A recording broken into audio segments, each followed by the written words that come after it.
Hey, what's going on, Facebook? This is George. Just hang in with me for a second. I'm trying to get all this set up. Um, what's going on, everybody? And I hear myself twice. This is not good. All right,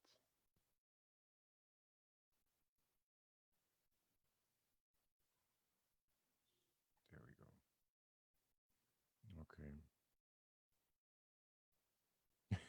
I look so serious. Listen, you try. That is funny. You try setting up a Zoom meeting and live streaming it on Facebook right away. There's no other way but to look serious. It would really be great if I could see this video.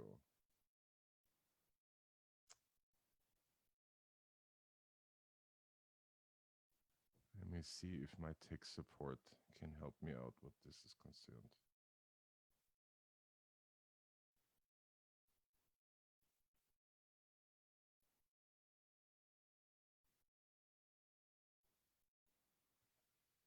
All right, turning the microphone on. Why can't I see this? Come on, come on, come on. Back to meeting. There it is.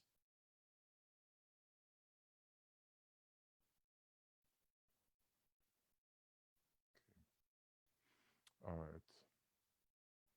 It's like a ton of windows open that don't necessarily need to be open. All right. So let's see about this. This goes here. So I can see some comments over here. Um, wow, a lot of people already joined. What's going on, everybody? I hope you're all well. I hope you're all staying sane. We still have a couple minutes to go before I'm gonna start all of this. So just get a cup of coffee and take your time. Don't stress me out. Okay, this is already too much for me to handle. um, the funny thing is also that I have, just so you guys know, I have two screens going on here. One is a Zoom screen, and the other one is a screen from Facebook. And the problem with that, though, is that the screen from Facebook is about 20 seconds behind the Zoom screen. And so, whatever I am seeing or whatever you guys are seeing, um, I see two versions basically of myself.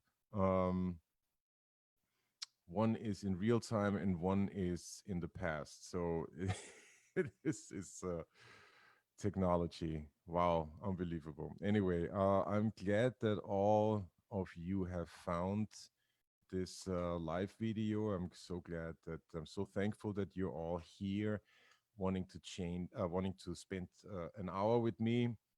Um, and especially, I'm glad about today's topic. The topic that I want to talk about in today's live video is Buddy Williams, an appreciation of style. And for those of you who don't know, which I have a sneaking suspicion of very few, um, Buddy Williams is a drummer who is based here in New York. Before I go on, let me just finish a little bit of housekeeping that I always do, which is if you're so inclined to contact me about, if you want to contact me about lessons or recordings, please email me at george@georgefarmer.com. If you feel you want to contribute to these live videos in form of a monetary donation, I put my financial institutions information into the description of this email, in the description of this video, and any contribution is very much appreciated. It does take some time to put these videos together and kind of come up with a plan on what to do. So anything you guys want to contribute, many thanks for that. And let me also not forget to point out that many thanks to you who have already contributed. I very much appreciate it. Uh, if you, and I say this every week, if you find good information in these videos, if you think that this information might be useful to a friend of yours, then please by all means share it. These videos are not meant to be for a select few. These are out there, and they're supposed to be out there for pretty much everybody who is interested. Um, so let's see. Put a comment in Facebook with your Venmo and PayPal info. Um, the yeah the the Venmo info and PayPal info is in the description of the video, so you can find it there. What's going? Ooh, a lot of people. Um, what's going on, everybody? There's almost too many people to mention. Thanks for joining me today. This is really very exciting. Um, Also, very quickly, the upcoming schedule, because I think for the month of August, there are some interesting topics that are coming up. I'm doing these live videos every Friday at 3 p.m. I've been doing them since the start of the quarantine.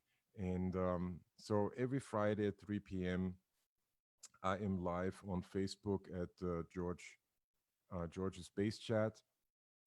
And next Friday, the first Friday um, in, let's see, in August, which is August 7th, we're going to have something to tie in with today's video, which is a Buddy Williams takeover. Buddy Williams is going to take over George's Space Chat for one entire hour, and uh, perhaps curate uh, a playlist of music, perhaps answer questions. I don't know that yet. Or just it's going to be a conversation between him and me for an entire hour. Um, but he is basically taking over the live video next Friday. Um, the Friday after that, August 14th, I'm going to talk about one of the albums that one of the albums in the 90s, I guess, that just left an incredible impression on me, and that album was Baduism Live by Erica Badu. I very much enjoy the album. I think that there is some incredible music on there, and I wanted to dedicate an entire hour to that particular album and how it has influenced me, and perhaps other people can see something in that influence or hear something and find their own albums, right? The week after that, oh, now I have to look up the schedule. What did I have scheduled for the week after that? Wow, this, this is going well.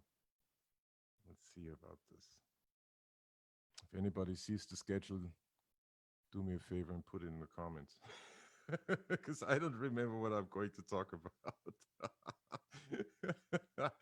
Okay, here we go. Let's see. Where are my photos? There they are. No, that's not what I want. Jesus Christ. Uh,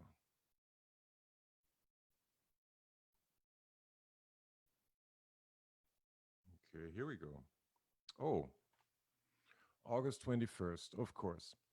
The Willie Dixon special. And that was, first of all, thanks for that incredible title to Alexis Hightower, who gave me that title and who's been helping me with these videos on technical advice and on content advice. Um, but the Willie Dixon special came out of, I believe, last week's video where I was talking about double bass in pop and R&B. And I even had made myself a note of do not forget to mention Willie Dixon.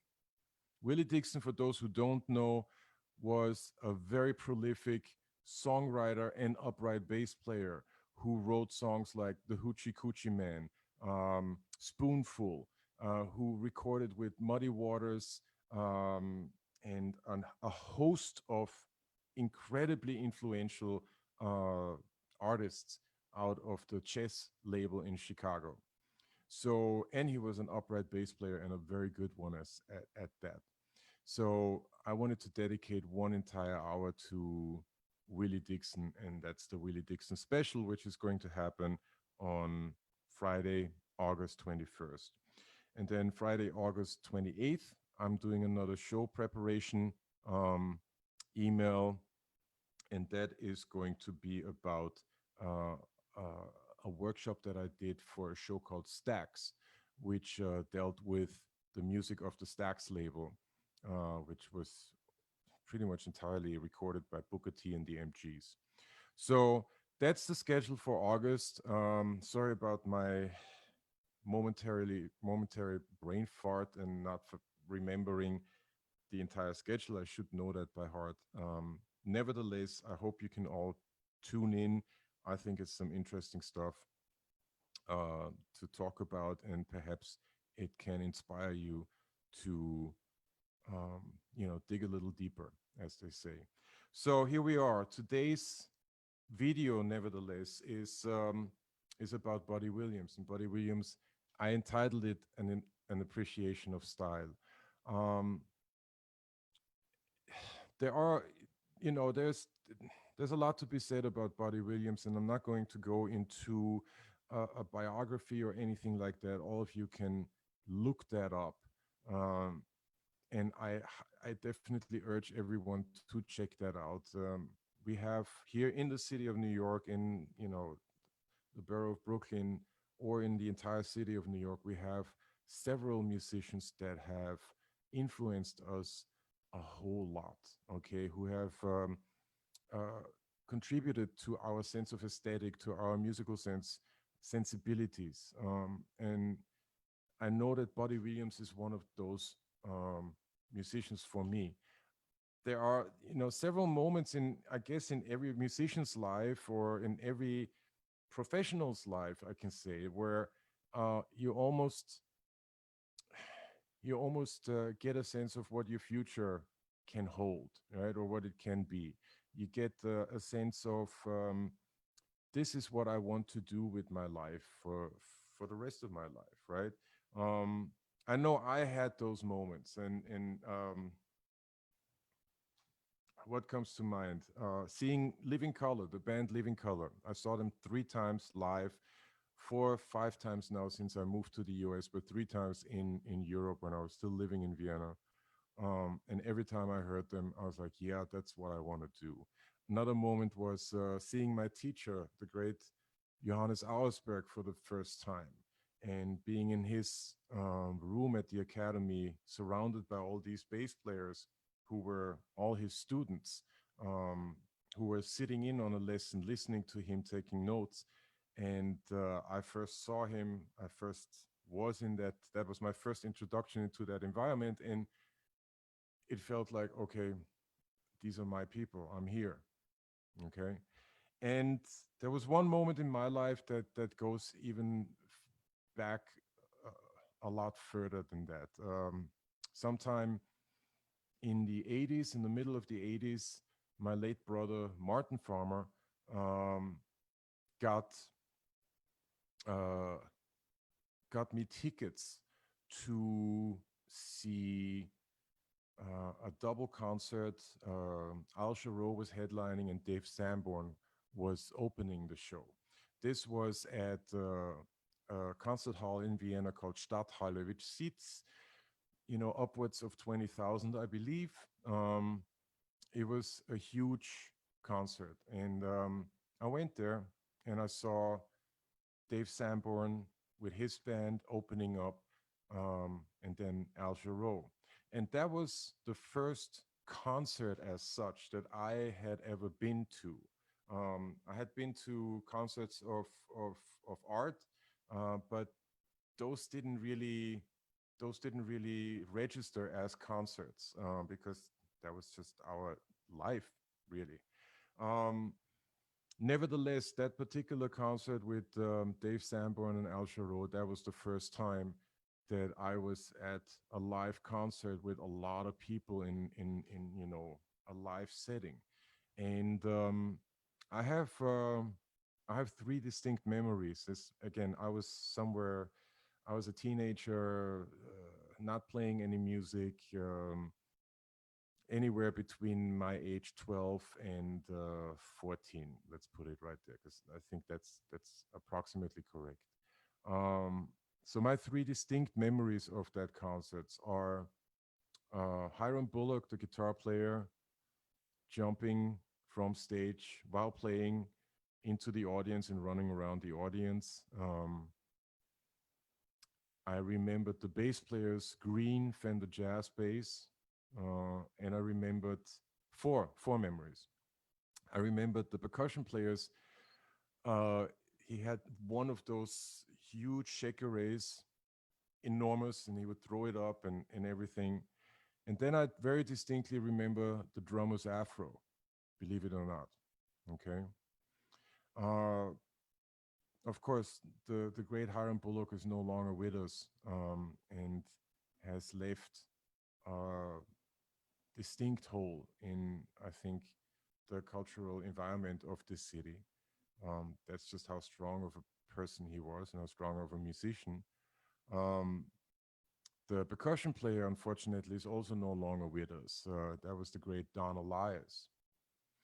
Uh, the bass player with the green jazz bass was none other than the great Tom Barney, for whom I started subbing in 2009, I believe.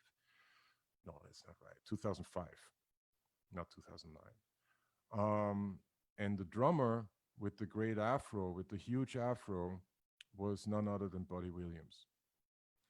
Uh, these three, four black men on stage with Dave Sanborn, interestingly enough, even though I remember Al Jarreau being great during that concert, I don't have that many detailed memories of that concert, of Al Jarreau's part of it. But I do remember almost everything of the Dave Sanborn concert. Um, these these black men, held, sparked something in me. And the context that I probably have to give for me at the time was, you have this racially mixed child,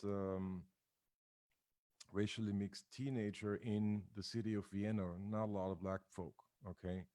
Um, Kind of difficult to find, kind of difficult to fit in. Definitely no idea what to do with my life.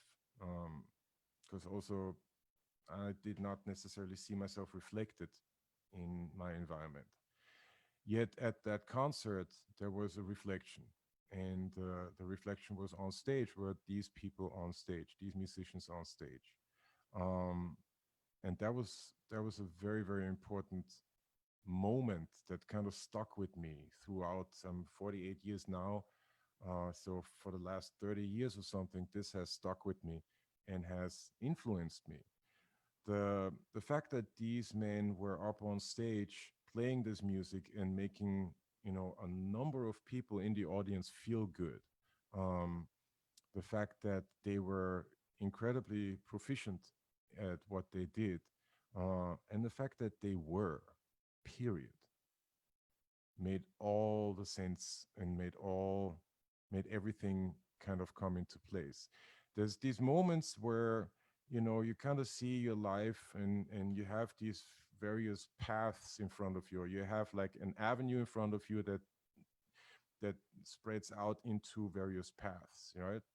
And after that concert, all of a sudden another path was open to me, at least in my mind. And again, I was a teenager at the time. I did not know the meaning of sideman. I did not know the meaning of freelance musician. I had no idea what that was supposed to entail. That was completely, that was a non-starter basically. So after the concert, and let me also be clear about this. This was not something that was, you know, from the beginning a crystal clear set. There was no clear set plan or anything like that, but it was perhaps more of a feeling at the beginning, that, you know, after some years developed into, um, the idea of, oh, wait a second, I can make a career out of this, right? And of course, one one cornerstone of that belief was a talent for music, um, and perhaps innate musicality, but more importantly, I had seen other people do it. I had seen examples right in front of me. And these examples meant that if they can do it, there is a place for me in this career, in a larger sense, in this world. So these moments happen to all of us, right? They define us. Hopefully, that particular concert, Dave Sanborn, Al Jarreau, with the band consisting of Hiram Bullock, Donna Lyers, Tom Barney, and Buddy Williams, and I believe Don Grolnick was on keyboards, but I don't remember that well. That was one of those moments for me, right? And it opened up this path for me in my mind, as this idea of, this could I could do this. I could all of a sudden find a path for me. I could find reason. I could find meaning. All of that, right? Um, so that was my first introduction. That was one of the moments in my life that, perhaps made me. You know, there are definitely a lot of influences that go into the complexity of a human being and the human being's mind and soul. Um, that was definitely one of those moments for me. And at the time, of course, I did not know who the musicians were. I had no idea. The memories that I just talked about, those were the memories. I did have, a very distinct memory of what the music felt like. And that memory, aside from the visuals of Hiram Bullock jumping into the audience, the huge shake array of Donna Lyers, Tom Barney's green jazz bass, and Buddy's enormous afro behind the drums. Um, those were visuals, the visual memories, so to speak. The audio memories were how the music made me feel. And not for nothing, when I ended up subbing for Tom Barney, and I had to learn the lion the book, the bass book for the Lion King, the way he played it, the way he plays it. Uh, that memory of how that concert felt, believe it or not, all of a sudden came together with what I heard Tom play at the Lion King, because it's the same player. Big, no surprise there, but it's the same player, you know, of course, in a different part of his life, but still the same pocket. And it, perhaps made it a little easier for me to get into it. So let me just see. I'm getting texts. Just hold on a second. Um, here.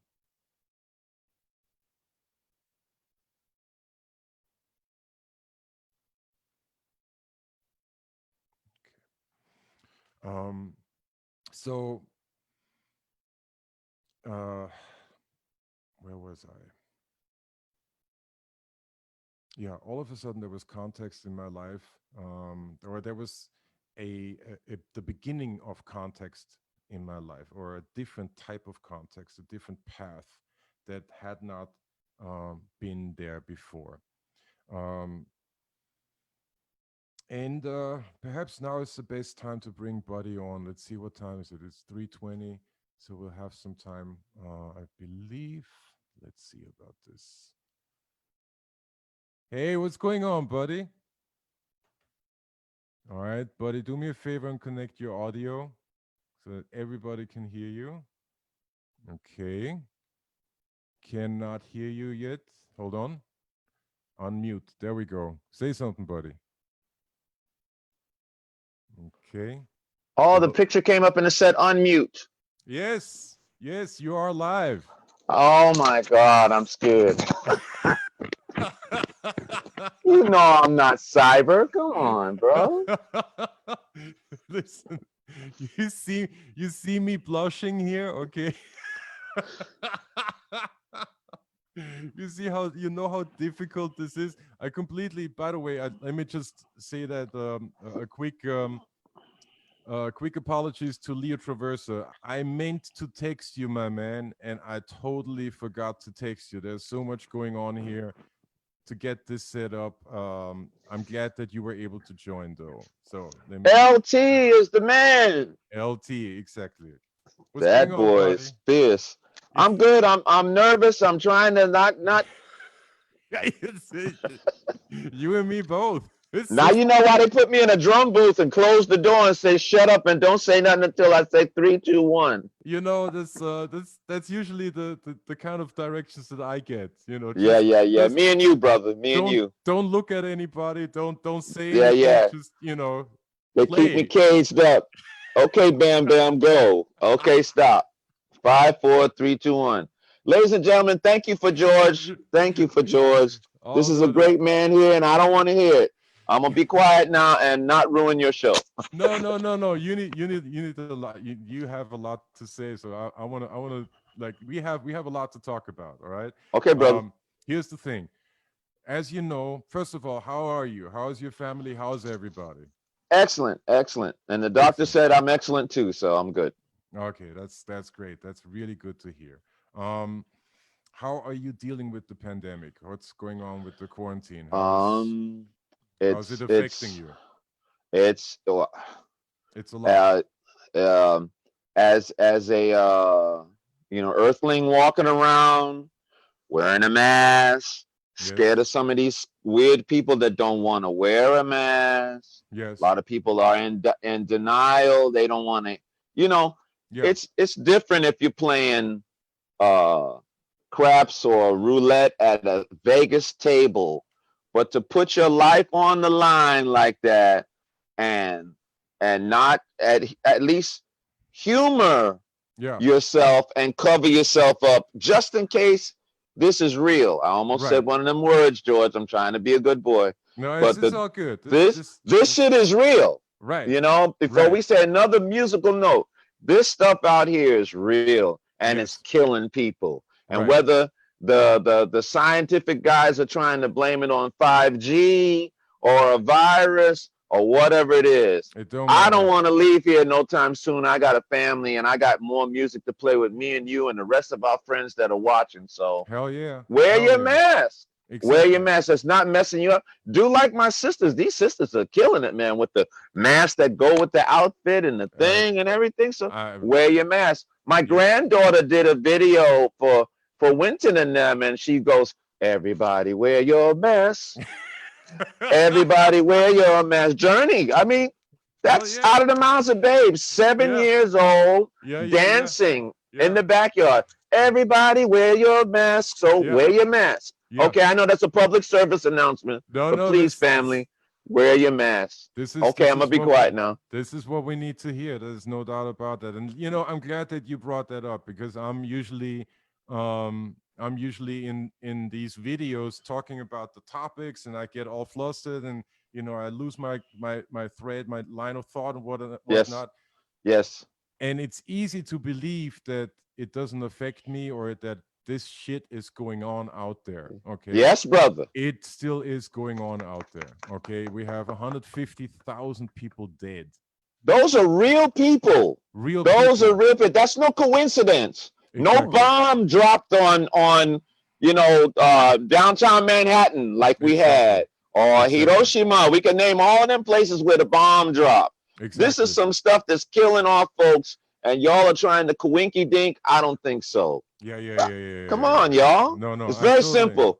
Put the mask on. Either stay 6 feet away. What's the sign say? Stay 6 feet away and wear your mask, or be 6 feet under, and they're Exactly. throwing dirt on you. So I don't want Exactly. to be the latter. I'd Yeah, rather yeah, be here yeah, playing the blues with you. yeah. Same here. No, you're absolutely right. You're absolutely right. That's exactly what all of this is about.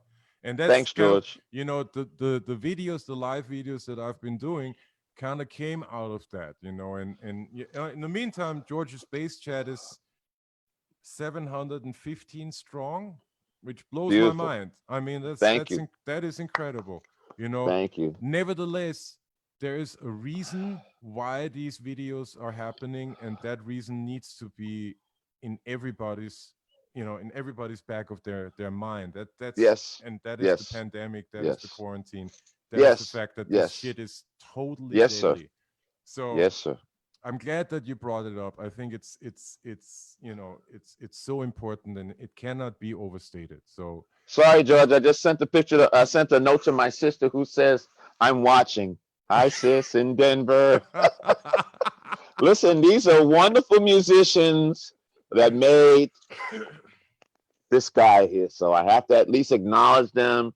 They paved the way for me, yeah, yeah, all yeah, of them. yeah. So I had to just give her a little note. Okay, I'm not touching the phone no more. I got No, the no, no. It's all good. pad up. I It is all I good. no no, but you know what I'm doing. Yeah. I'm just Answer the. yeah. Yes, ma'am. Because I will hear it later. Hey, yeah. So believe me, yes.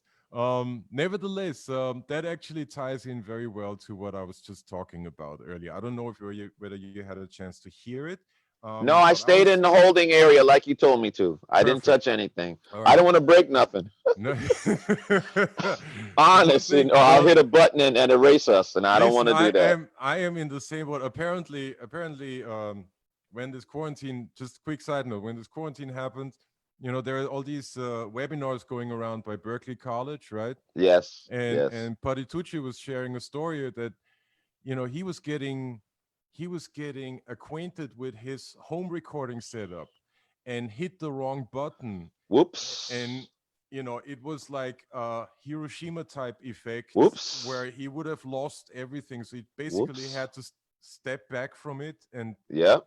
and call someone in Yes. to take a look Yes. at this. I'm in the same boat. Okay, I'm if with you, I like, brother. this is terrifying me, but we're doing it. So Listen, when I mess up, I call my brother Rashid in California, and yeah, that's a long call. And yeah. he sits there laugh. He's laughing right now because he knows it. I call him. He'll take a break from his, he'll come out of his lab and go, "What did you do now?" Yeah, I just talked to Alexis, and I'm like, this doesn't work and Yeah, nothing's yeah, yeah, working. yeah, yeah, yeah. You all got your guru. You gotta, Hell yeah. I release, I relinquish, I Hell do that. yeah. So that's another public service announcement. Thanks for helping us, Yeah. boneheads that don't know how to make this stuff work. But I do not want to press the wrong button because I have done that before, and I Yes. promise I won't do that again. Okay, I'm gonna Yes. leave it alone, George. No worries. No worries at all. Listen, Ruben Rodriguez says hello, by the way. Ruben Rod, that's another bad boy. That's all right, Ruben. I'm gonna throw you in there too now. Que Because pasa? anybody that could bring his flavor and Yes. play the book and Yeah. still be Ruben Rod and Yeah. survive. And we were in Japan and this, that, and the other was Ruben with Roberta. And Yes. we got Yeah. to bow down there because that brother, he played the book, but Yeah. he was still Ruben Rod. And when we had to do the flavors, the different flavors, he was there. Phil Hamilton, You're right. those guys, that was that band. Uh, Barry Miles, that was You're a right. good band. There's a video of it, YouTube. Everybody can see that. And of Everybody course, can. Dennis Collins back there in the corner, him and Gabrielle holding it down with the diva. But yeah, Ruben was on that tour, and he was great. He's one of the best in the Latin world, and I don't Yeah. care. I don't care what the Latin police say. I don't think they have anything. Rashid will back him up. You know what I Yeah, mean? I, So I I don't ain't I got to don't worry about that. I don't think they have anything to argue about what that is What they concerned. call what I said it on the clave police. So I don't care what Yeah, they say. yeah. Yeah, good. I go That's a I bad get boy there. the first, as a one of the first albums that I heard with Ruben on was the Otra, whatever it's called, Otra Nota by Mark Anthony, which is Whoa. which might have been Mark Anthony's first album, and the bass playing alone was just stellar. Yeah. So Yeah, this man.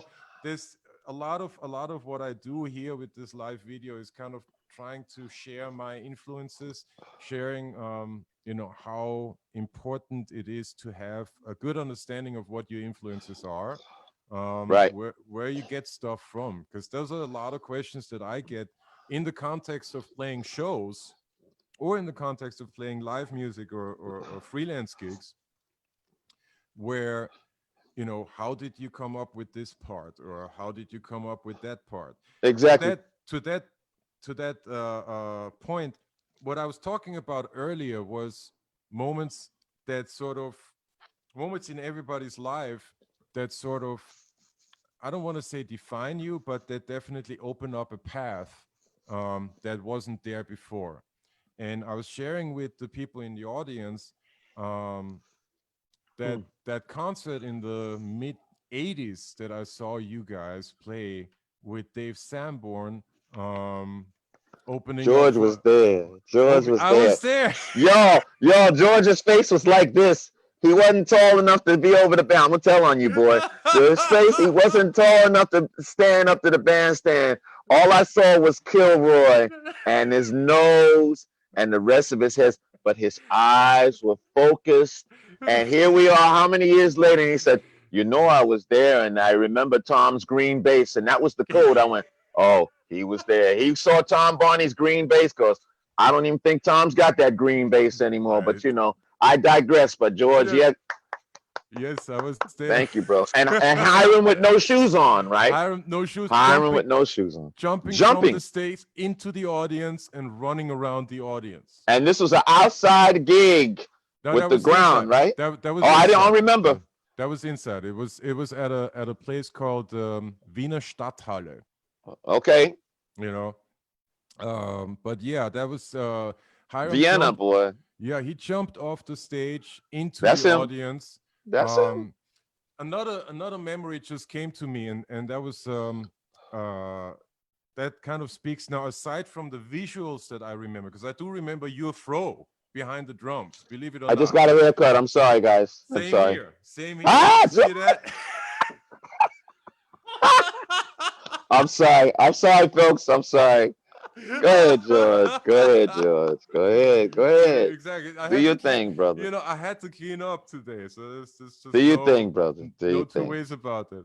But the one, aside from these visual memories, I remember the pocket and the groove to uh it was the last song, it was the last or second to last song of the set with Dave Sanborn, and that was Love and Happiness. Uh-oh, busted. Love and Happiness. And Yeah, I yeah, yeah. I believe that Al Green song, right? Our Green Al song, Green. yes. Yeah, yeah, yeah, yeah, yeah. On the album, Yeah. it's Hamish Stewart singing it, Yes, it but is. at the concert, I believe it was probably Hiram singing it. Yes, yes, Maybe not. yes. But I do That was remember. pre. That was pre Rick. Not to cut you off. That was pre Ricky Peterson coming to Yes, the band. You yes, know what I mean? So yes, Hiram, and we try to get the vocals, pull the vocals off, but it was good. The song itself was a groove, and you made the audience sing. Oh hell You know yeah. what I Hell mean? yeah. No, this that The- they have no idea, like that profoundly influenced me, because the groove all of a sudden took over, and it was, for just like on the album, there's this moment where it's just drums, bass, and vocals, right? yes, All of a sudden yes, it kind of it yes, got very clear. There was yes, clarity, there was, like, the focus was now all of a sudden, boom, it was right there. It was on the rhythm section, on drums and bass and the vocals, and there was an understanding of this. And aside from that particular song, but there was an understanding that came to me, that you guys kind of, where you guys planted the seed in my head. um you can be a sideman. you can be, as a black man, you can be a working musician, right? Yes, sir. You Look can at be a that. sideman, you can Look at be that. a professional, right? Yes, And sir. that path, believe it or not, that path was not in my awareness Mm-hmm. before that concert. And after that Mm-hmm. concert, it was there. As a teenager, perhaps not in defined terms or anything, but it was definitely there. And then, over the course of years, over studying and all of that, it kind of defined itself and it found more focus. But the beginning of it was that concert, right? um so that was incredible. It's this incredible moment, for me. And I don't know if I told you this previously, but like when I subbed for Tom, and I still do, at the Lion King, right? Right. And one of the reasons, or perhaps the biggest reason, that made it possible for me to learn his book was because I remembered the feel from back then. Yes. You see what I'm saying? Like that Yeah, those yeah. You don't forget those things, bro. No, You know, no. you So file like it away in one of them creases up there, but it's just it in comes there, right? right back. It And comes right back. the minute I heard him play the book, all of a sudden it was like, okay, well, there it is. So Yeah. I know exactly. Yeah. Maybe I don't know the notes or anything. Yeah. But you, I'm gonna find out the notes, but I but know the exactly vibe, the where it's vibe. Yeah, supposed to the be, vibe. Yeah, you yeah, know. yeah, yeah, yeah. So what's going on, Phoenix Rivera? Long time no see. I'm just saying hello to a couple That's a people who bad boy joined. there, boy. He can play some drums. His daddy was a great musician. Love you, Phoenix. Yes, indeed. Yes, indeed. What's going on, Chuck Webb? Good to see you all the way in Chicago. Marco Panacea, Rich Rosenzweig, Eddie Venegas, Que pasa? Yeah, we have a lot of people here on the live video. So Beautiful man. Beautiful, all of them, beautiful. all of them are saying hello. All of them are sending you their love Thank you, and thank you, thank you. best Much love, wishes. family. Thank you, thank So you. the big question that I wanted to talk to you about was, just like you guys were, um, an inspiration to me. Um, or let me put it this way: who were the people that, when you saw them growing up, or as a young person, younger person, who were the people that all of a sudden made it possible for you to see yourself on this path of career, being a career musician, being a sideman, being a professional studio musician, doing all these things? Who Okay, hold was on, it? hold on, hold on. Here's your answer, George. Here's one of your answers. I wore this shirt just for you today. Oh, damn. What's What is that that? say? Motown? Yeah, yeah. You know, when we were kids Yes. in the world, but here in New York, you heard the Motown guys on the radio. Yes. You heard, you felt that was just what you said. That was implanted in your head, Right. singing and done. Yeah, I grew up as a musician's kid. My Right. dad was a great singer from the 40s, the 30s and the 40s, the Charioteers. I saw my parents, they had music around all the time. But man, when I heard Motown and the different stuff, I heard when I went to um, Monmouth, Illinois. Right. Every summer, my family, I know they're screaming right now, but I went to Monmouth, Illinois to spend the summer. They would get me out of Brooklyn, asphalt jungle, send me to the country, and it was beautiful there. And my cousins had an album called The Quintessence. The Right. Quintessence is a Quincy Jones big band record, Yes. and um, Grady Tate, all these great musicians on there. Quincy's wonderful arrangements, Yes. but I heard that Melba Liston and Yes. her arrangements, that record is etched in my brain. Right. This is how the drums should sound and these, just like you referred to Tom's essence Yes. to approach music in a certain way. Yes. I, I heard that. I wasn't even a professional nothing then. I was a kid Right. spending the summer. The first drums I played like that was my cousin Chris Brooks's drums Right. in the garage with his garage band friends, Right. and they went to take a break or something, and I went in there and tap tap tip tap. Yeah, I loved the drum corps in Brooklyn. Right. I'd see the marching bands in the drum corps days, and see Carter Cadets and Wind Center and Warriors. You know, I saw those drummers and they Right. execute. And then the marching, the A&M, later on Florida A&M, and the competition guys that I could Right. never do because I was a pro kid. I was in the union as a young guy, so I couldn't do that. But Right. what etched it in stone, like seeing Roy McCurdy, Right. Cannon's drummer, Right. Cannonball's drum. My uncle's Walter Booker. Right. He played with them. Nat Adderley Jr. and I were in a band. Nat Adderley Jr., folks, if you don't know, is the MD for Luther Vandross. He's one of the arrangers, songwriters, along with Right. Marcus Miller. Uh, they created that sound with Luther to be all of that stuff y'all are loving and making babies to and Yeah. getting married to and all of that. Same thing. Yeah, Yes. when I played with Luther, those records, those things, how is this supposed to sound? How Right. is House of Not a Home supposed to really sound? Exactly. Not none of that stuff, playing a whole lot of stuff. Lock that sucker in there. That's Right. why when he would sing, and we did one takes, Mm. That no was it. bragging thing, No. one takes, because that brother was singing. You paid attention and you watched, but I learned it from seeing these other musicians Right. concentrate on making the you add to it, and stay out of the way.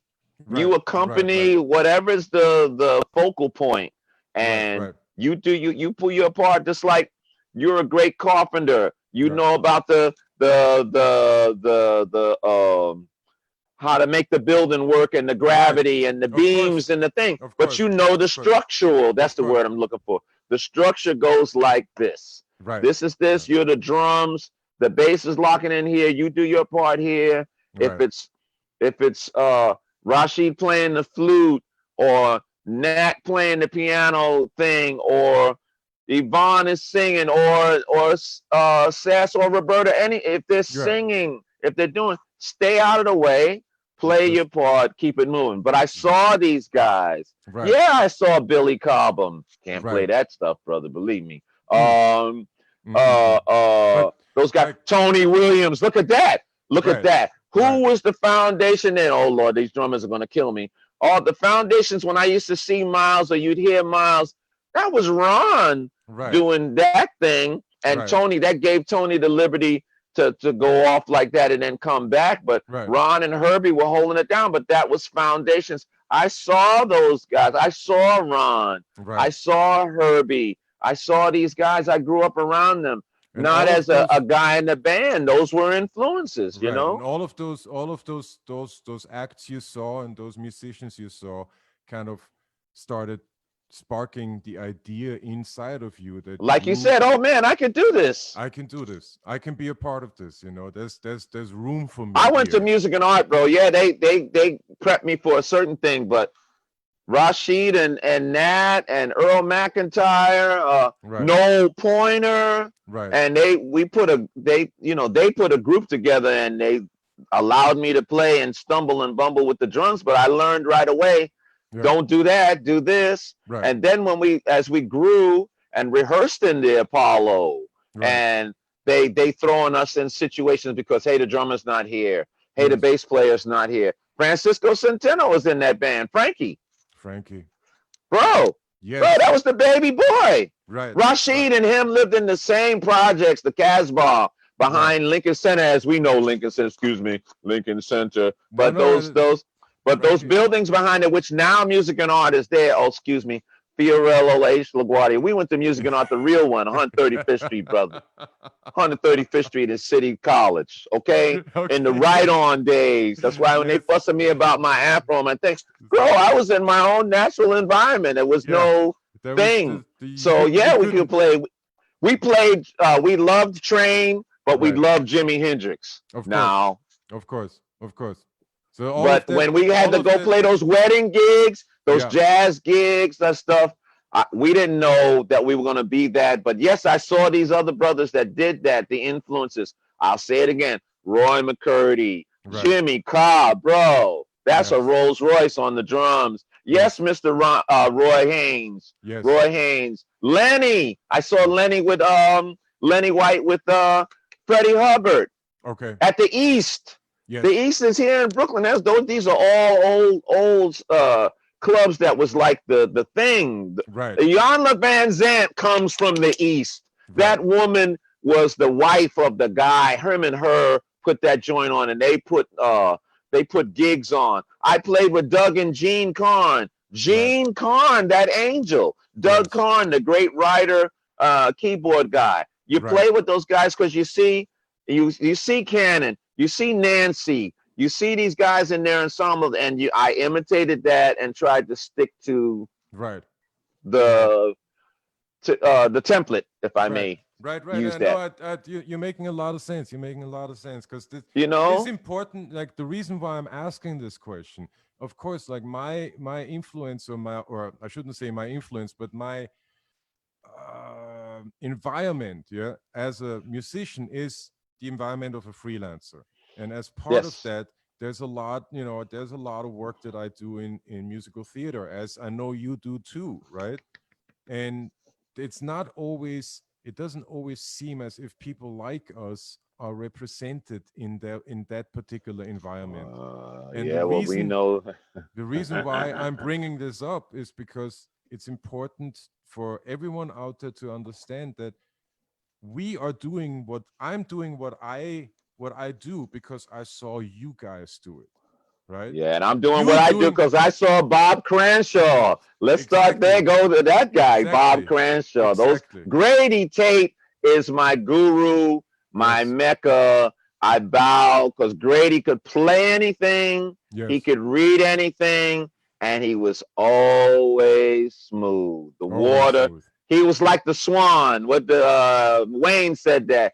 He's the swan. The swan's feet's going like Yeah, this yeah, and yeah, yeah, yeah, underwater, yeah. but it's just cruising right down there. And that was one of my idols. But I'm telling you, man, Grady, Yeah, Jimmy Cobb, Roy Haynes, and those guys showed you how you can do this. exactly, You can exactly. do this. And Bob Cranshaw used to yell at me about, and don't quit the gig.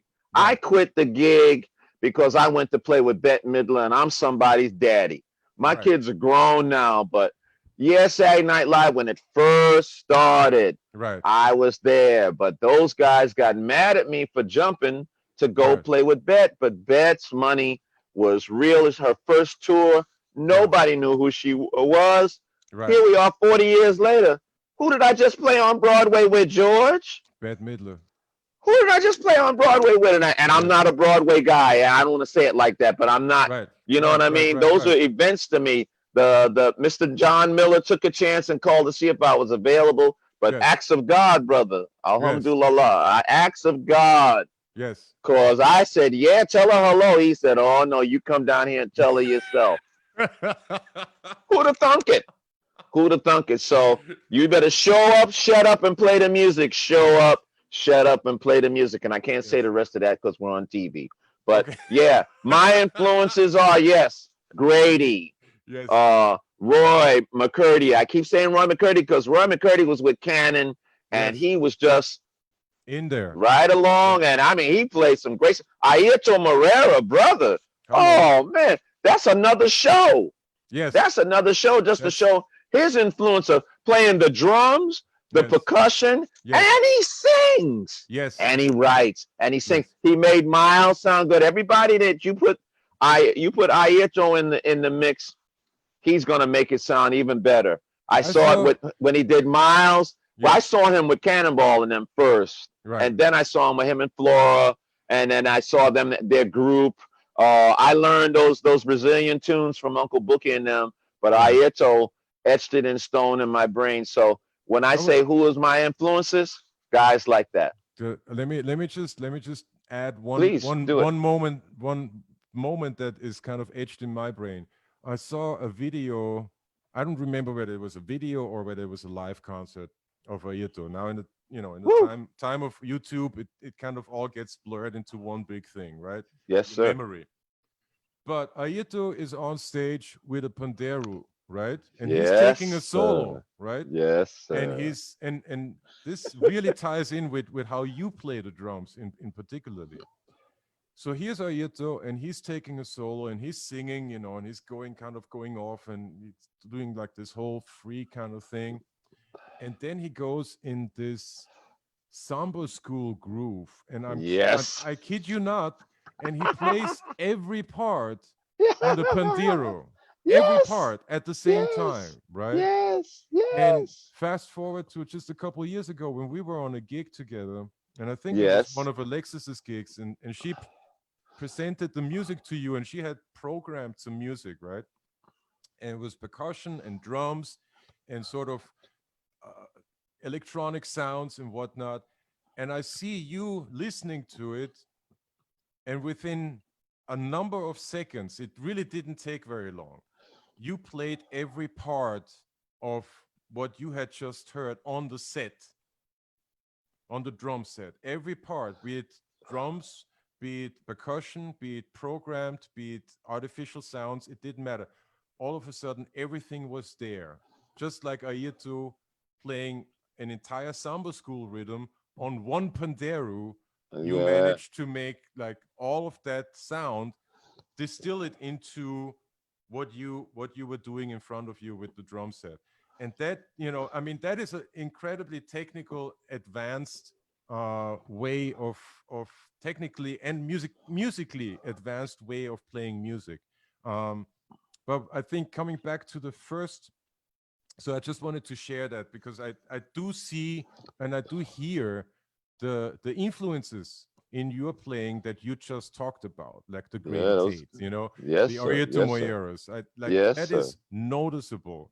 And aside from the musical influence, there's of course also a conceptual idea of this is who I can be, and that's very very important.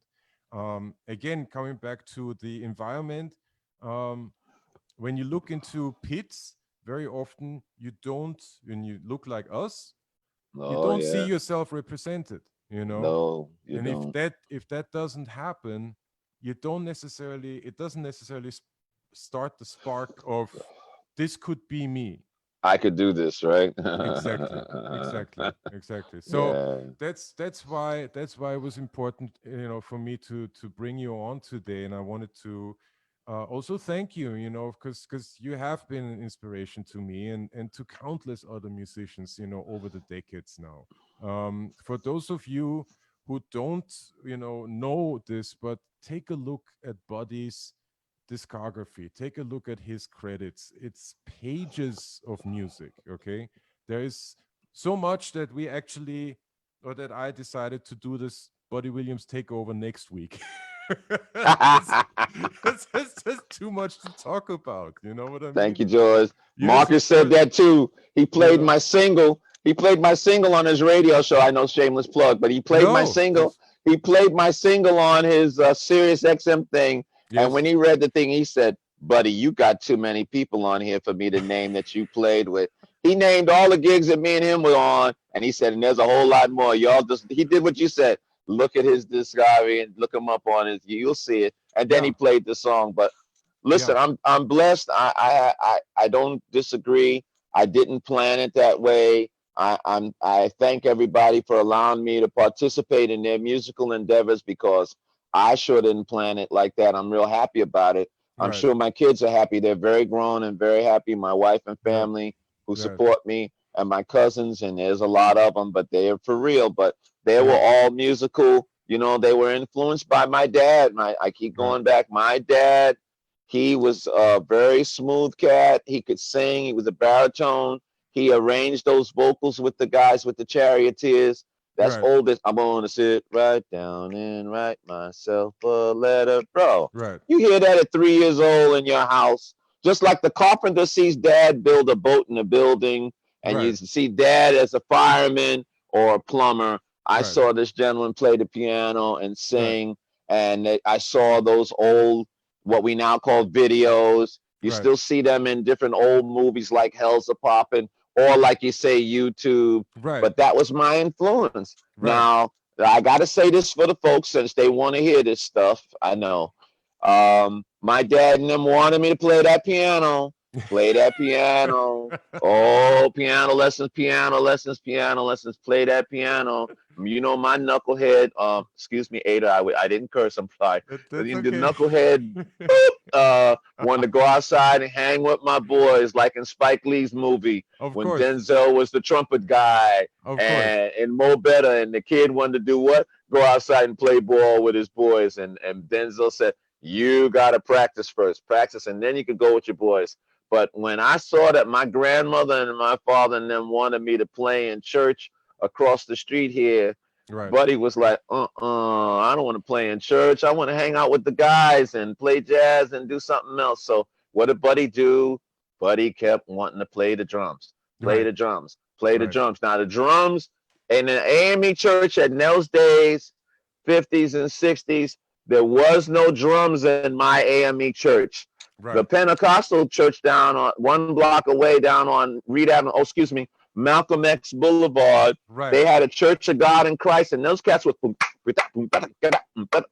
they were rocking, man, like the cartoons. The windows was going like Right. this, and the chicken and the stuff was smelling good, and it was a little storefront, and they were there all day. Man, after my church was done, I'd sneak down the block and listen to that cat and listen Yeah. to those guys rocking it, man. Right. So I Right. wanted to play the drums, but then I wouldn't have to play in church. Fast forward to night now, 2020. Right. George, you already know this, but I got to say this for the kids and the family. Buddy plays at church every Every week. Yesterday, I record because of this pandemic environment. We go and record at the church, at the AME church. I play at Macedonia AME.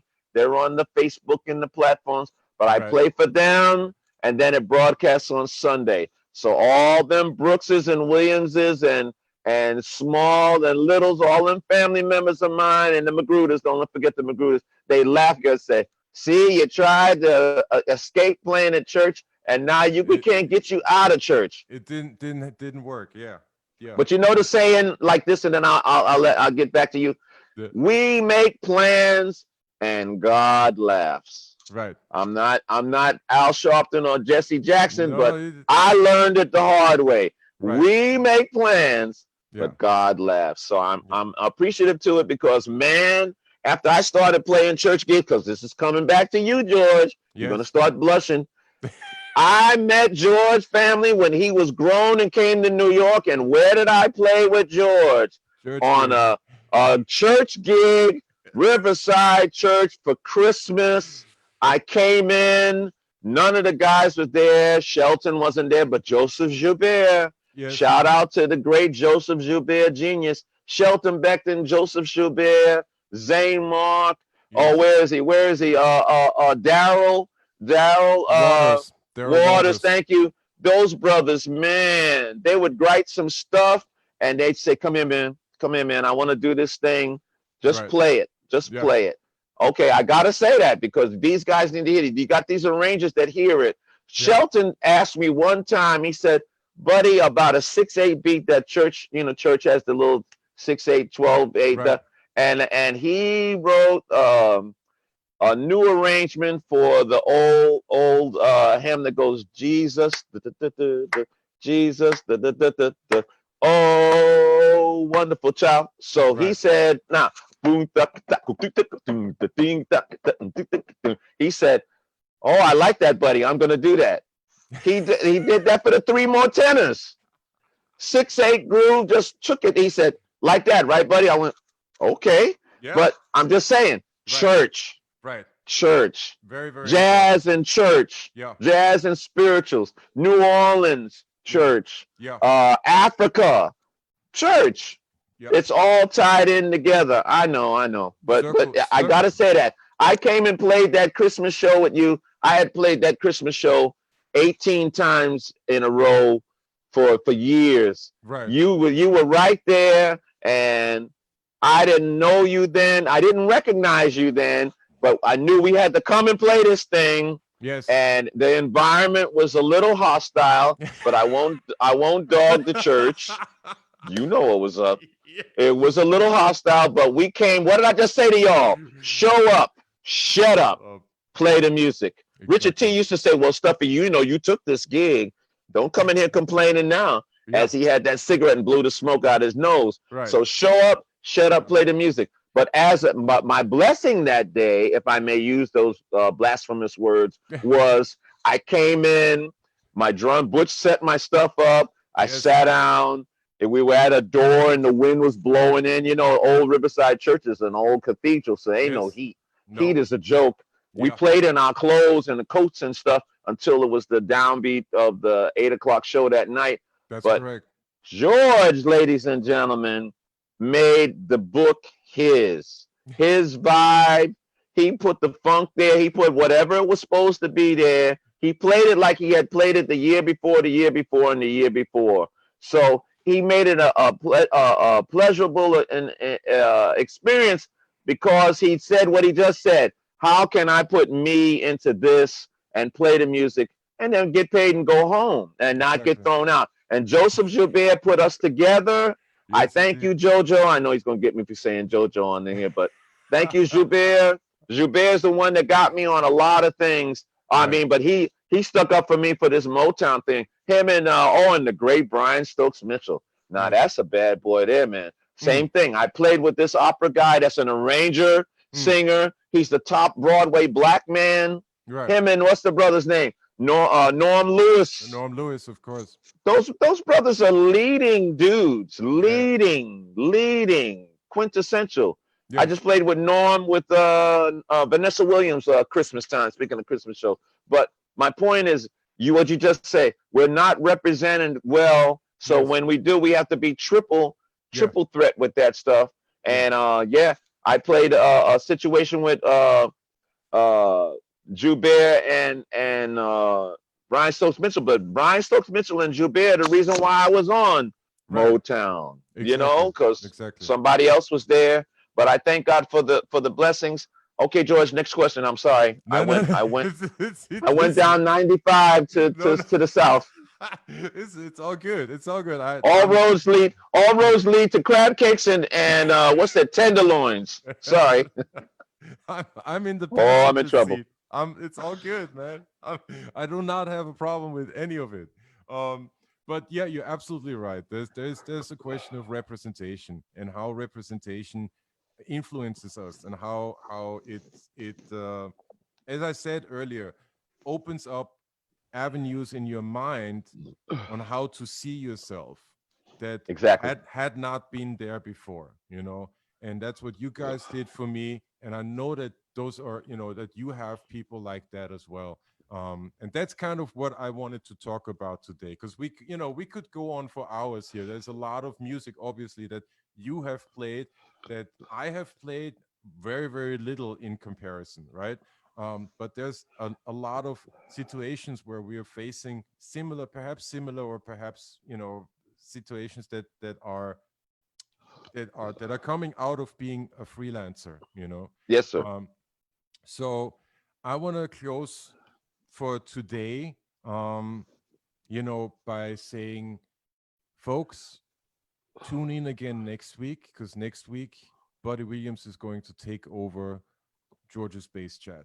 Okay. Oh boy. I already posted a link to a Spotify playlist that I'm putting together, and we're gonna Whoa, we're gonna nice. add more songs to that and add more Nice. influences. But you will find, I kept it kind of simple. You will find Quintessence, obviously. Yeah, Um, yeah. you'll find Never Too Much in that Nice. playlist right now, and you'll find the David Sanborn album, Straight to the Heart, right? Great music, man. So Great music. those three I've already put into the playlist, and there's more to come, but all of that is going to happen next week. Um, Buddy, I want to say thank you so much for showing up today and making yourself available. I really appreciate it. I know that people out there are appreciating your take on everything. And yeah, I'll just close out with saying what I always say. Let me just find where do you. Oh, there it is. Okay, and that is to everyone who's listening. I want to thank you guys for being part of this. And be cool, be kind, and remember that we only have each other. I'll see Thanks, you guys. George. Thank you, buddy. I'll see you all next week. All right, later.